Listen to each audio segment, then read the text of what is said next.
नया IBM 7 हौसला है।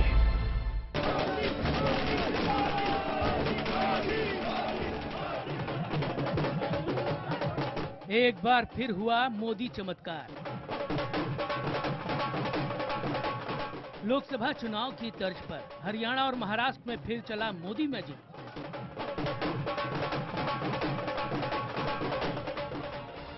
एक बार फिर अपने इम्तिहान में पूरे नंबरों से पास हुए मोदी।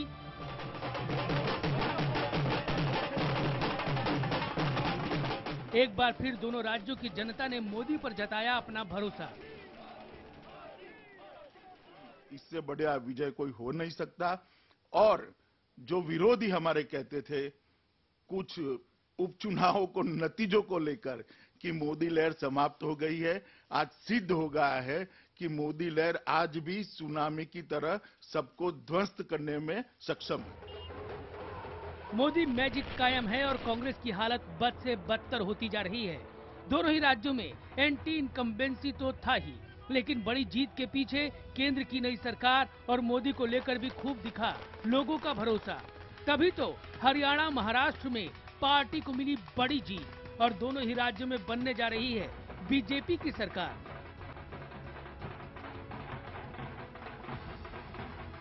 देखिए एक बार फिर मोदी चमत्कार।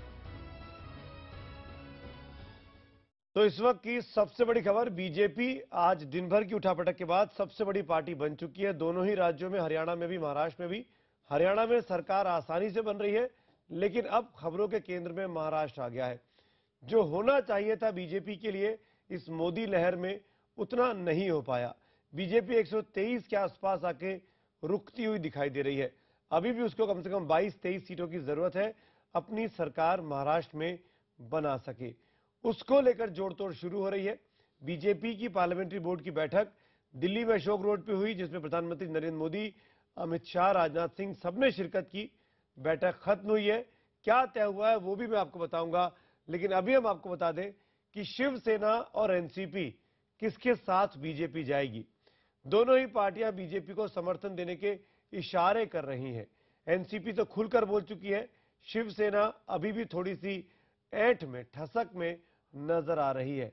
और बीजेपी के अमित शाह इसका भरपूर फायदा उठा रहे हैं और साफ कह रहे हैं कि गठबंधन तो हमने नहीं तोड़ा था। तो क्या राजनीति में ये एक नए गतिरोध की शुरुआत है?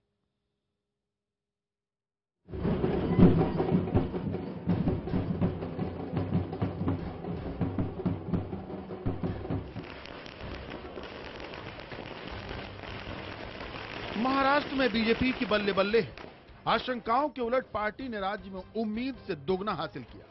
अब तक शिवसेना की पिछलग्गू रही पार्टी महाराष्ट्र में सबसे बड़ा दल बनकर उभरी। भले ही पार्टी राज्य में बहुमत का आंकड़ा न छुपाई हो, लेकिन पार्टी के नेता अपनी उपलब्धि से ही कम खुश नहीं है। शिवसेना से अलग होकर पार्टी को पहली बार अपनी ताकत दिखाने का मौका मिला। हालांकि इस जीत के बाद भी शिवसेना को लेकर पार्टी के बड़े नेताओं के रुख में नरमी साफ दिखी। IBM 7 के स्टूडियो में आए पार्टी के बड़े नेताओं ने शिवसेना को अपना स्वाभाविक सहयोगी बताते हुए संकेत दिए कि बीजेपी और शिवसेना का गठबंधन पुनर्जीवित होगा।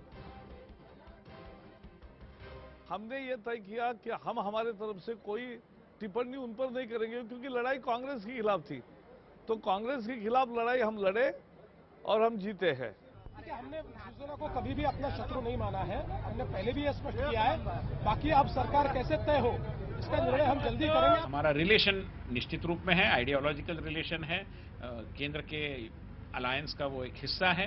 तो हम उन संबंधों के आधार पर निश्चित रूप में संवाद की प्रक्रिया में जुटेंगे। शिवसेना के साथ मिलाना चाहिए और शिवसेना के साथ मेल होगा। और वैसा 1995 में सरकार थी, उसी प्रकार की सरकार अभी 2014 में भी बनेगी। लेकिन पार्टी नेताओं के इन बयानों के बीच ही अचानक मुंबई में सियासत ने नया टर्न लिया। एनसीपी के दूसरे नंबर के नेता प्रफुल्ल पटेल ने साफ संकेत दिया कि पार्टी महाराष्ट्र में मजबूत सरकार के लिए बीजेपी को समर्थन दे सकती है। पटेल के इस प्रस्ताव पर बीजेपी का रुख भी सकारात्मक दिखा। पार्टी अध्यक्ष अमित शाह ने भी सख्त लहजे में कहा कि हमने शिवसेना से गठबंधन नहीं तोड़ा था।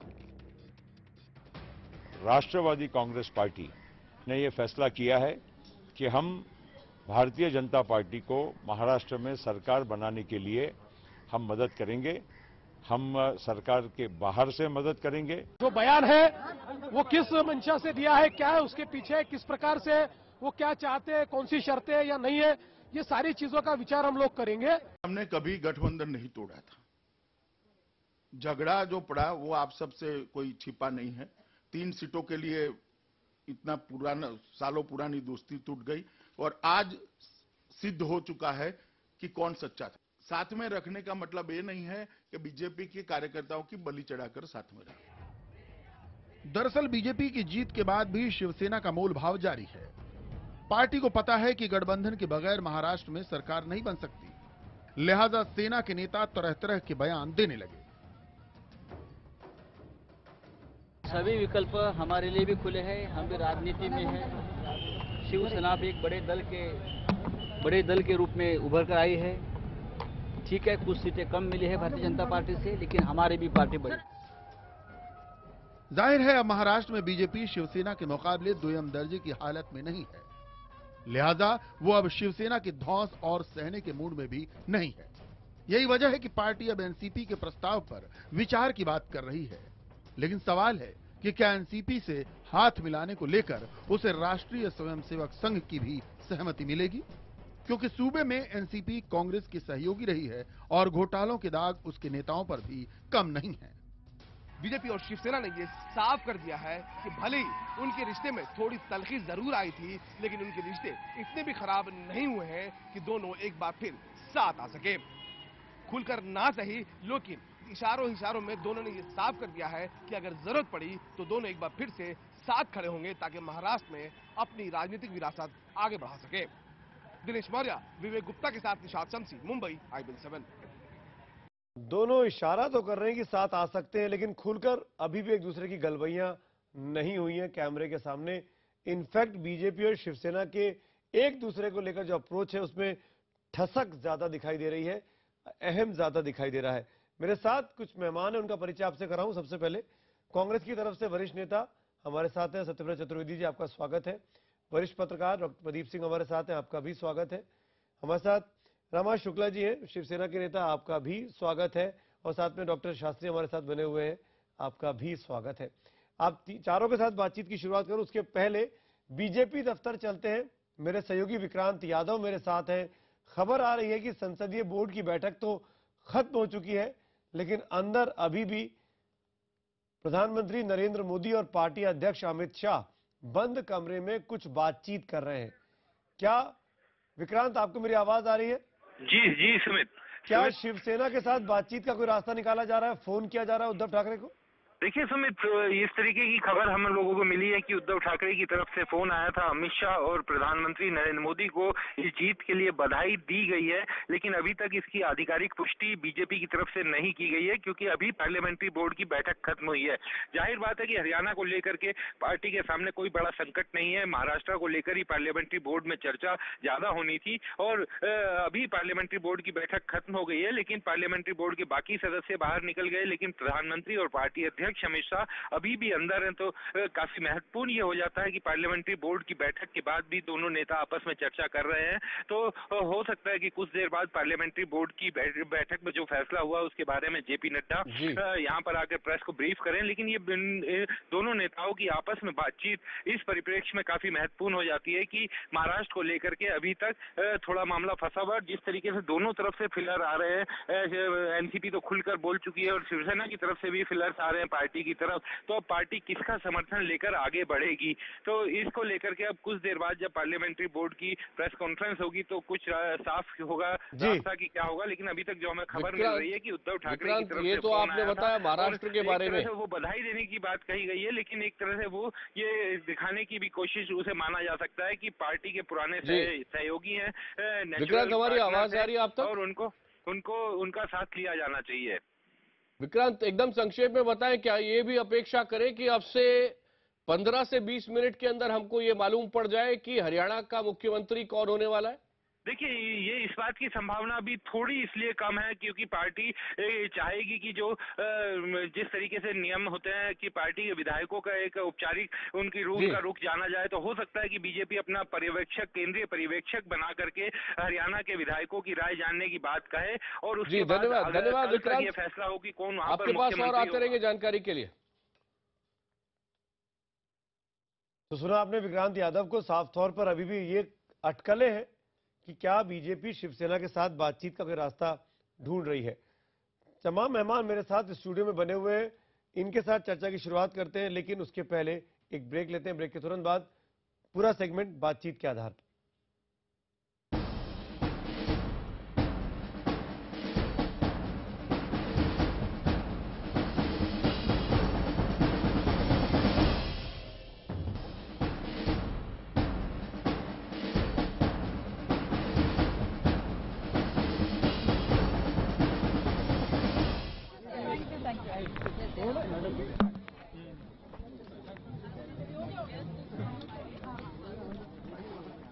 राजनाथ सिंह बीजेपी के पूर्व अध्यक्ष और इस वक्त देश के गृह मंत्री बोलते हुए गए कि जो बात हम आपको नहीं सुना पाए, सुनाने की कोशिश करते हैं। उन्होंने कहा कि बीजेपी ने हरियाणा में पूरे दम पर सरकार बनाने का नंबर आ गया है, सरकार बनाने जा रही है। कौन मुख्यमंत्री होगा ये फैसला जल्द ही हो जाएगा, वो मीडिया को बता दिया जाएगा। सत्यव्रत चतुर्वेदी जी, ये हमारे लिए ब्लेसिंग इन डिस्गाइज हुआ कि राजनाथ सिंह लाइव कैमरे के सामने आए और हम ब्रेक तोड़ के हमको आना पड़ा, और इस बारे से हम आपसे बातचीत कर पा रहे हैं, वरना ब्रेक भी लंबा हो जाता और फिर आपको और इंतजार करना पड़ता और आप हमसे और नाराज हो जाते। मैं ये छोटी सी चीज जानना चाह रहा हूं, कांग्रेस के साथ कहां चूक हो रही है? कांग्रेस क्यों नहीं अपने आप को दुरुस्त कर पा रही? कितना वक्त चाहिए? देखिए, लोकतंत्र में चुनावी हार जीत ये कोई अचरज भरी बात नहीं है। ठीक है, हमने इन प्रदेशों में जहां के चुनाव के परिणामों पर आप चर्चा कर रहे हैं, हमने 2-2, 3-3 बार लगातार सरकार बनाई और चलाई है जी। एक दौर आता है जब लोगों की अपेक्षाएं हमारे कामकाज से कहीं ज्यादा लंबी और बड़ी हो जाती हैं। अगर हम उन अपेक्षाओं के पैमाने पर पूरी तरह लोगों को संतुष्ट न कर पाएं तो हमको यही देखना पड़ेगा जो हम देख रहे हैं। पर क्या आप कह रहे हैं कि पार्टी संगठन में बड़े बदलाव की जरूरत नहीं है? जितने होने थे बदलाव हो चुके हैं। मैंने ऐसा कहाँ कहा? नहीं, क्यों, मैं इसलिए पूछ रहा हूं। और सही समय का आप इंतजार करेंगे? मैंने ऐसा कहा ही नहीं जो आप कह रहे हैं। मैंने तो केवल इतना बताया कि जब लंबे अरसे तक कोई सरकार चलाता है तो उससे लोगों की उम्मीदें भी और बड़ी होती चली जाती हैं और अंततः अगर वो उन चुनौतियों का मुकाबला नहीं कर पाता, उनको लोगों को संतुष्ट नहीं कर पाता, तो एक दौर आता है, हर पार्टी के जीवन में आता है। सरकारें आएंगी और जाएंगी। हमारे सामने जो अब आपने सवाल दूसरा उठाया, उसका जवाब देने का वक्त है। हम चुनाव हारे या जीते ये उतना महत्वपूर्ण नहीं है जितना महत्वपूर्ण यह है कि हम क्यों चुनाव हारे। इसकी अगर हम ठीक ठाक और ईमानदार पहचान कर सकें, उन कारणों को चिन्हित कर सकें और अपने भीतर की उन कमजोरियों को अगर हम दूर करने की एक ईमानदार कोशिश कर सकें, एक वरिष्ठ तो नेता के तौर कांग्रेस पे पहले भी कई बार चुनाव हार के वापस लौटी है, अभी भी चुनाव हार करके फिर वापस लौट। एक वरिष्ठ नेता के तौर पे आपको लगा कि लोकसभा चुनाव की जबरदस्त हार के बाद कांग्रेस वो कर पाई? क्यों नहीं? हम 1977 में हारे, हम उसके बाद 1989 में हारे, हम उसके बाद भी वापस फिर लौटे। 2 बार हमने लगातार केंद्र में सरकार चलाई है, राज्यों में 3-3 बार 4-4 बार सरकार चलाई है। अभी भी हमारे कई राज्यों में सरकार 3-3 बार चल रही है, असम जैसे। तो हम ये मान लेना कि ये कांग्रेस का, मैं समझता हूं अतिरेक है इस तरह का कुछ लोगों में, ये मान लिया कि अब तो कांग्रेस का अंत ही हो गया। एक चीज और बताइए, ये भविष्यवाणियां बहुत बार पहले भी हो चुकी है। कांग्रेस एक बहुत बड़ा संगठन है, एक चीज और बताइए, राष्ट्रव्यापी संगठन। लोकसभा चुनाव के बाद बाद वापस लौटने की क्षमता अद्भुत है। लोकसभा चुनाव के बाद एंटनी कमेटी ने कहा कि कोई जिम्मेदारी नहीं बनती है, जो हो गया सो हो गया, आला कमान को कुछ करने की जरूरत नहीं है। अगर ऐसे ही रिव्यू करना है, एंटनी कमेटी की रिपोर्ट एक तो ठीक से पढ़ लीजिए। मुझे बड़ा दुख होता है जब पत्रकार भी बिना ठीक से पढ़े हुए, गहराई में जाए हुए, जब सुनी सुनाई बातों के आधार पर टिप्पणी करने लगते हैं तो बड़ा दुख होता है। कृपया करके उसे पढ़िए ऐसा नहीं कहा उन्होंने ये कहा कि पूरी जिम्मेदारी एक सामूहिक जिम्मेदारी है, एक छोटे से कार्यकर्ता से लेकर शीर्ष नेताओं तक हम सब कहीं ना कहीं हमारी अपनी भूमिका में हम फेल हुए हैं। हाँ, तो मतलब ये एक साथ आपने सबके लिए कह दिया, मतलब मैंने नहीं कहा है भाई, कमेटी ने उस एक रास्ता बताना चाहिए ना, ये तो मतलब हम सब जिम्मेदार हैं। उस कमेटी की रिपोर्ट बनाने का अधिकार मुझे नहीं, एंटनी जी को था, और उन्होंने जो कुछ लिखना था सो लिखा है। जहां तक सवाल आप जो मूल बात पूछ रहे थे कि एंटनी कमेटी की रिपोर्ट के बाद क्या हुआ, देखिए हमारे संगठन में मैं बीच में रोक रहा हूँ। जेपी नड्डा साहब की प्रेस कॉन्फ्रेंस शुरू होगी, सुन लीजिए, मुख्यमंत्री के नाम की शायद घोषणा में आऊंगा, जो आपको अभी आप सबके बीच में वितरित किया जाएगा।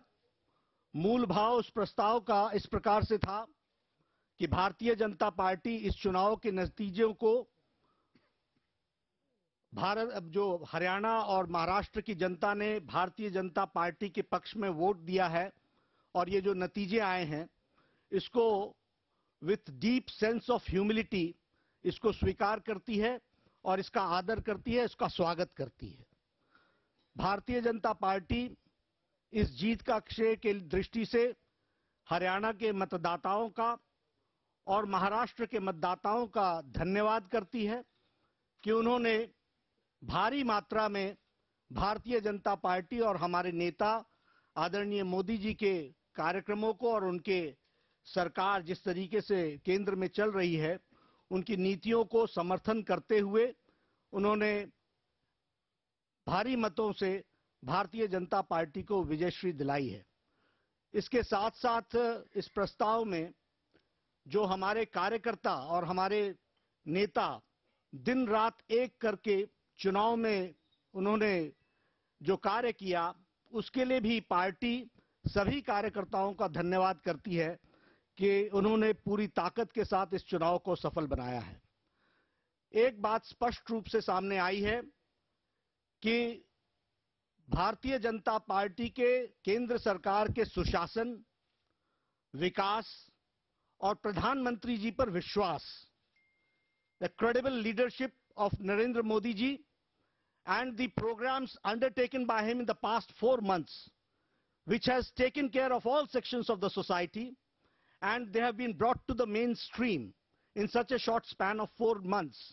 इसके प्रति विश्वास जो देखने को मिला है, वह उस प्रस्ताव में भी उसका वर्णन किया गया है और उसके दृष्टि से हरियाणा में और महाराष्ट्र की जनता ने उस पर मुहर लगाई है, यह उसमें से स्पष्ट रूप से उभर करके आता है।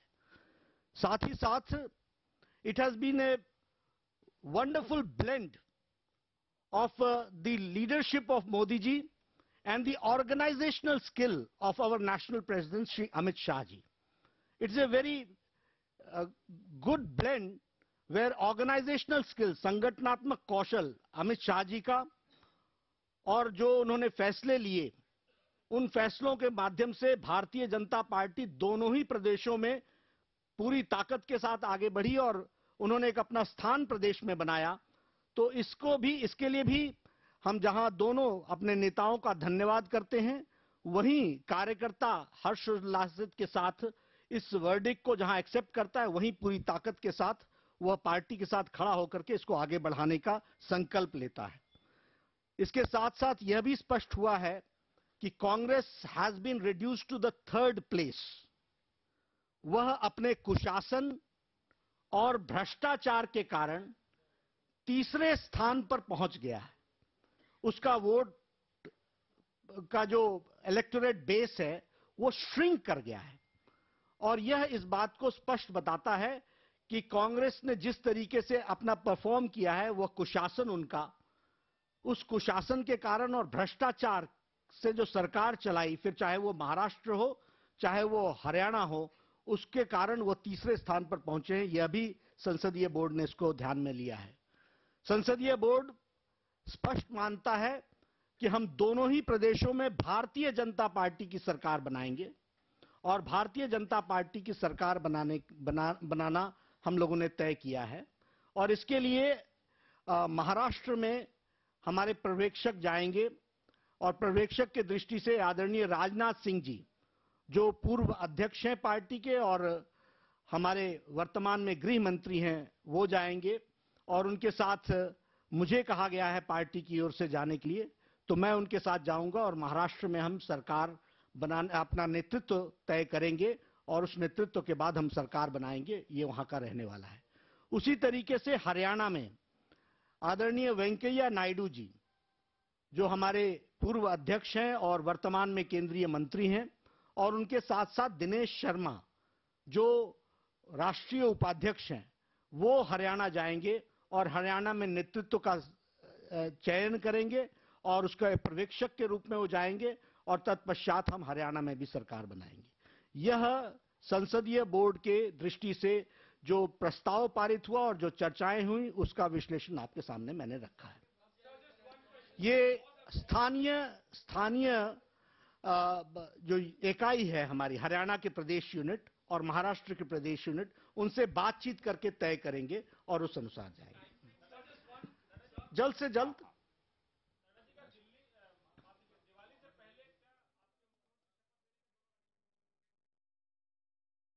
एक क्विक कमेंट लेता हूं शुक्ला जी आपका, ब्रेक में जाओ उसके पहले। राजनाथ जी और नड्डा साहब खुद जा रहे हैं महाराष्ट्र अपने लोगों से बात करने के लिए। जाहिर तौर पर कोशिश होगी शिवसेना से बात करने की, क्या आपकी स्ट्रेटेजी होने वाली है? बिल्कुल, राजनाथ जी जाएंगे तो मुझे ऐसा लगता है कि गठबंधन हो जाएगा। कैसे कह सकते हैं आप? राजनाथ जी का विचार बहुत अच्छा है, बहुत उनका व्यक्तित्व बढ़िया है और वो लोगों को साथ लेके चलने वाले हैं। अगर पार्टी ने राजनीति जी का नाम लिया है तो आप ये मान के चलिए कि शिवसेना बीजेपी में गठबंधन होगा। आप तो हेडलाइन देके जा रहे हैं मुझे। नहीं, बिल्कुल। उद्धव ठाकरे इतनी स्पष्टता से बात नहीं कर रहे, इतने आपने बात कर दिया है। नहीं सुमित, ये भ्रम छोड़ दीजिए, ये तो झपका झपकी वाला खेल चल रहा है। एनसीपी ने अंततः सरकार शिवसेना और भारतीय जनता पार्टी मिलकर ही बनाएंगे। आपके दोस्त एनसीपी ने ऐसा क्यों कहा? हमारे दोस्त एनसीपी ने ऐसा क्यों किया? आपके दोस्त एनसीपी, हमारे दोस्त एनसीपी ने क्यों किया? इसका जवाब मेरे पास है। हाँ बताइए। अवस्थी जी, एक मिनट जवाब मैं केवल इतना दे सकता हूं कि अगर शिवसेना ने ये तेवर न दिखाए होते जो तेवर चुनाव के परिणामों के चलते दिखाए, तो मेरे ख्याल से एनसीपी का और बीजेपी का ये खेल होता भी नहीं। लेकिन शिवसेना को उसकी हैसियत में और उसकी सीमाओं में बांध के रखने के लिए ये करना उनकी अनिवार्यता बन गई। चलिए इसी नोट पर एक ब्रेक ले रहे हैं, ब्रेक के उस पार हाजिर होंगे। हमारी ये चर्चा जारी है, पूरा पैनल मेरे साथ मौजूद है। एक छोटा सा ब्रेक, तुरंत हाजिर होते हैं।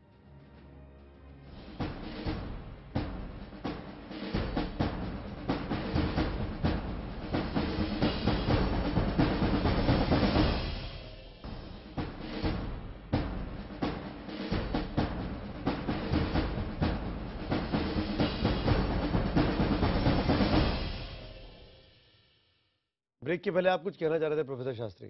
मैं इसी बात को एक्सटेंड करना चाहता था।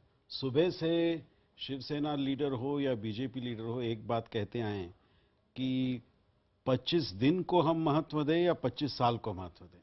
जो पिछले 25 दिन में हुआ है उसको छोड़ के जो 25 साल का एक हमारा नाता रहा है बीजेपी शिवसेना का, जो वो बात कहते आ रहे हैं, तो उससे तो संभव था कि अगली सरकार जो बनेगी बीजेपी शिवसेना गठबंधन। कहानी में ट्विस्ट आया प्रफुल्ल पटेल के बयान के बाद।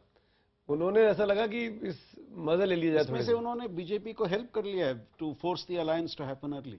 जी, जैसे कि राजनाथ जी, जैसे कि नाम अनाउंसमेंट हुआ नड्डा साहब की प्रेस कॉन्फ्रेंस में कि राजनाथ सिंह जाएंगे, प्रदीप सिंह जी, और शुक्ला जी ने कहा भी कि राजनाथ जाएंगे तो बात बन जाएगी। आपको भी लगता है? देखिए, ये इतना आसान नहीं है। अच्छा, देखिए, रहीम का दोहा है ना, रहीमन धागा प्रेम का मत तोड़ो चटकाए, टूटे से फिर ना जुड़े, जुड़े गांठ पड़ जाए। तो रिश्तों में गांठ तो पड़ गई है। ये बात सही है कि गठबंधन तोड़ने के लिए बीजेपी ज्यादा आतुर थी और वो शिवसेना से मुक्ति चाहती थी, लेकिन उसको मिली नहीं। जो मैंडेट आया है उसमें उसके सामने और कोई रास्ता नहीं है सिवाय इसके शिवसेना के पास फिर से जाए। अब शिवसेना क्या शर्तें रखेगी, कहां तक बीजेपी उसको मानने को तैयार होगी? क्या ऐसी शर्तें जो न मान सके, यहां स्थिति आई तो वो माइनॉरिटी गवर्नमेंट चलाने के लिए तैयार होंगे एनसीपी के बाहर के समर्थन से? उनके सामने इस समय जो विकल्प है वो कुएं और खाई का है। दोनों में से कोई ऐसा विकल्प नहीं है जो उनकी इच्छा का विकल्प। शुक्ला जी, क्या शर्तें होंगी?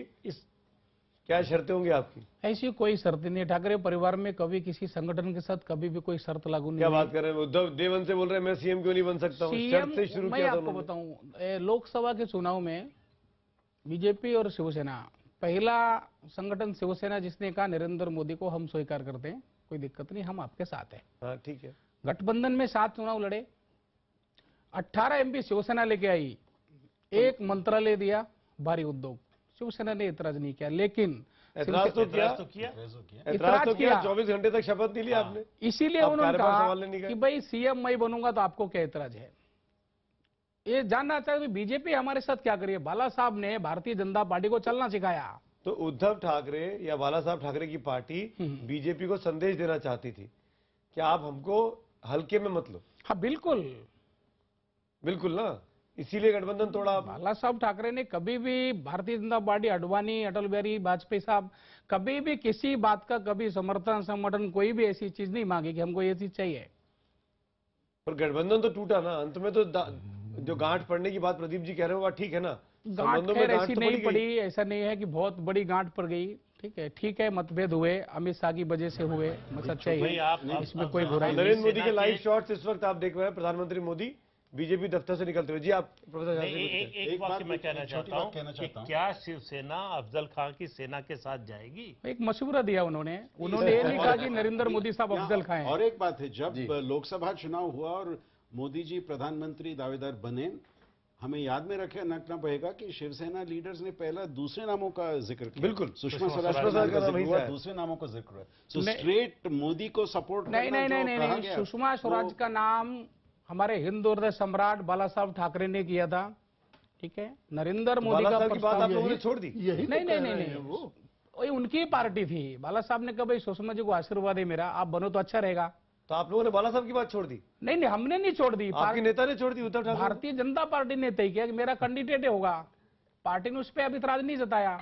उद्धव साहब को भाई ठीक है आपकी पार्टी, हम क्या कर सकते हैं उसमें।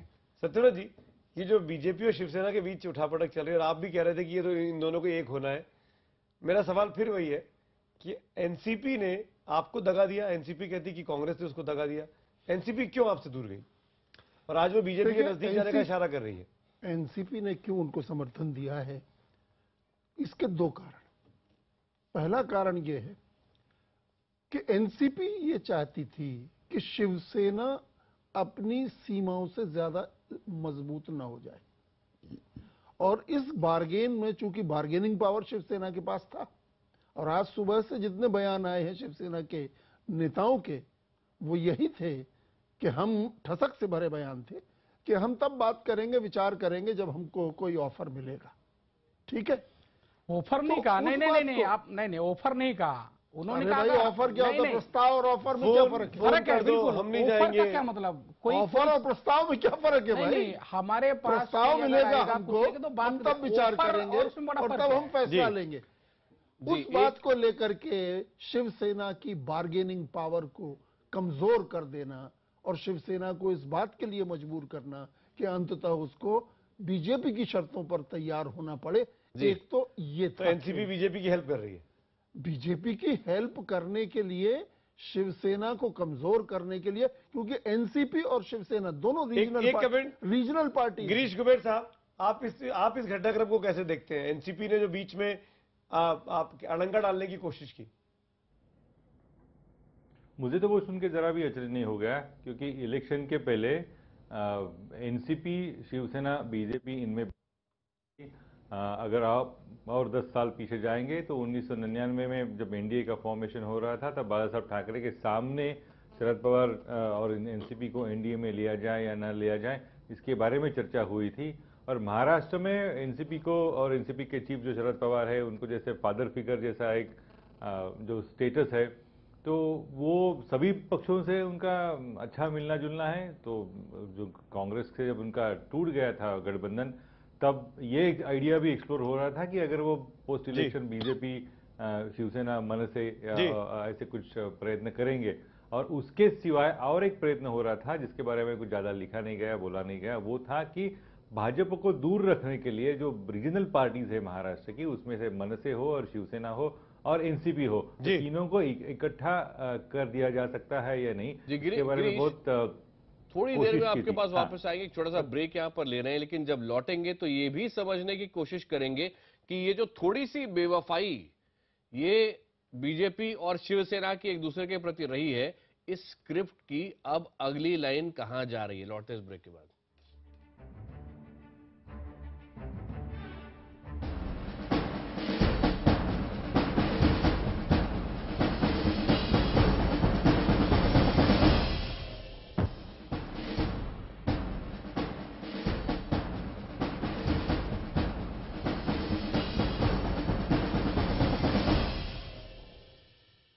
एक बार फिर आपका स्वागत है, क्योंकि कार्यक्रम के आखिरी हिस्से में हम आ गए हैं।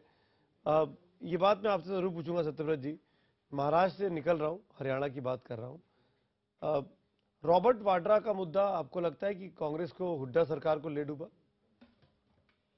नहीं, मैं नहीं समझता कि इस कारण से सरकार में परिणामों में ये अंतर आया है। परिणामों में अंतर आने का कारण है दूसरा, और वो है कि लगातार इतने वर्षों तक जब सरकार होती है तो उससे लोगों की अपेक्षाएं बहुत बढ़ जाती हैं। हालांकि महाराष्ट्र और हरियाणा देश के उन दो राज्यों में से है जिसका ओवरऑल परफॉर्मेंस लगभग हर क्षेत्र में पिछली सभी सरकारों से बेहतर रहा है। और ये हमारा कहना नहीं है, मीडिया ने जो ह्यूमन डेवलपमेंट इंडेक्स का सर्वेक्षण किया था उसमें मीडिया के लोगों ने ही ये परिणाम छापे हैं। मैं वही आ रहा हूं, काम अच्छा करने के बाद भी अगर हम वहां सरकार में दोबारा नहीं आ सके तो उसके पीछे कुछ ना कुछ कारण होंगे, और ये कारण खोजने होंगे हमें। क्योंकि अब बीजेपी बोल रही है कि हम जांच कराएंगे, जो अब वो सरकार बन रहे हैं। नहीं, वो बिल्कुल स्वतंत्र हैं, उनको अधिकार है, सरकार बनाएंगे, और जो चुनी हुई सरकार है वो जो निर्णय लेना चाहेगी उसको कौन रोक सकता है? बिल्कुल ले। शाहनवाज जी जांच कराएं, लेकिन निष्पक्ष जांच हो, उसमें कोई राजनीतिक कारणों से उसमें हस्तक्षेप ना हो। बिल्कुल शाहनवाज जी, रॉबर्ट वाड्रा वाले मामले में आपकी सरकार जांच कराएगी, ऐसा कैलाश विजयवर्गीय ने खुद खुलकर कहा है, जो कि इस पूरे चुनाव के प्रभारी थे आपके हरियाणा में। नहीं, देखिए, जो भी गलत हुआ हो उस गलत का परिणाम अब ढका छुपा नहीं आएगा। सरकार किसी को बचाएगी नहीं, सरकार किसी को फंसाएगी नहीं। भारतीय जनता पार्टी ये जरूर जानती है कि आज हम हुकूमत में आए हैं, हमें जिम्मेदारी का एहसास है, और जो नियम के विरुद्ध हुआ हो, नियम को ताक पर रखकर हुआ हो, उसमें अगर अपेक्षा हो कि जैसे कांग्रेस की सरकारें किया करती थी वैसे हम उसको ढकेंगे, वो नहीं करने वाले जी, बल्कि हम हर गलत काम का जांच कराना हमारा फर्ज है। सत्यव्रत जी कुछ सवाल पूछ रहे हैं आपसे, शाहनवाज जी। सरकार करेगी। सत्यव्रत जी कुछ पूछना चाह रहे हैं।